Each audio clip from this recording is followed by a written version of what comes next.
A man's dream of going solar at his home in Tucson turned into a nightmare after the panels were installed. He was shocked to be asked to sign a permit that would greatly change how he can use his property. Our chief investigative reporter, Corus Nylander, gets answers in tonight's News 4 Tucson investigation. This is Dennis Jankowski's house just off the beaten path outside of Oro Valley. He was hoping to save some money on his electric bills by moving to solar. Now the solar company is going after him through collections. When Dennis Jankowski sees the sun come up each day and hit those mountains, he knows he's where he wants to be the rest of his life. It's that sun he was hoping could save him money each month on his bills. When you are my age, anytime you can get a fixed expense of any kind, it becomes very appealing.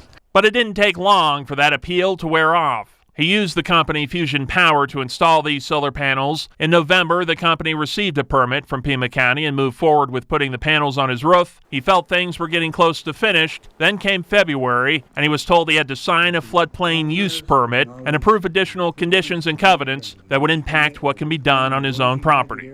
You can't obligate me to do something that materially affects the value of my property. So he refused to sign and wanted the panels removed. On May 10th, Fusion Power, through an attorney, demanded he pay over $8,500 for the cancellation, work already done, and legal fees. He's refusing to pay it. I believe that they obtained a permit under false pretenses.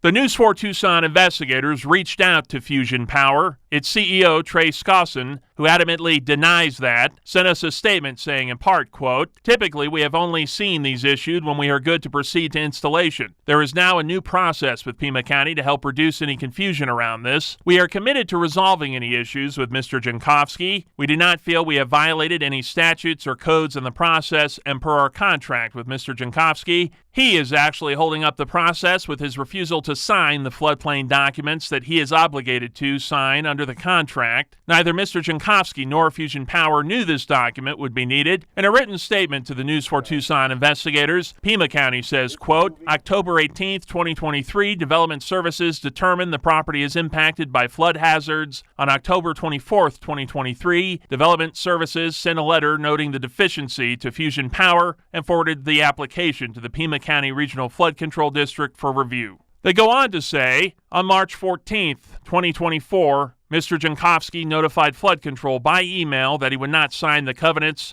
and requested the withdrawal of the floodplain use permit, which in turn led to the withdrawal of the building permit.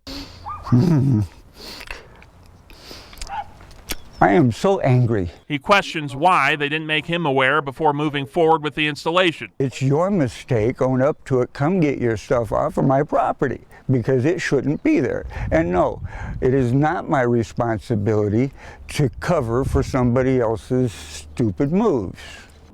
And Fusion Power tells me they want to work with Dennis Jankowski to sort all of this out. They're waiting to take down the panels as he's requested because they have to work with a third-party lender. Reporting from Catalina, Corus Nylander, News 4 Tucson. And we have the full statements from Fusion Power and Pima County on our investigators page at KVOA.com. And if you have a story you'd like us to investigate, email us at investigators@KVOA.com or call our tip line at 520-955-4444.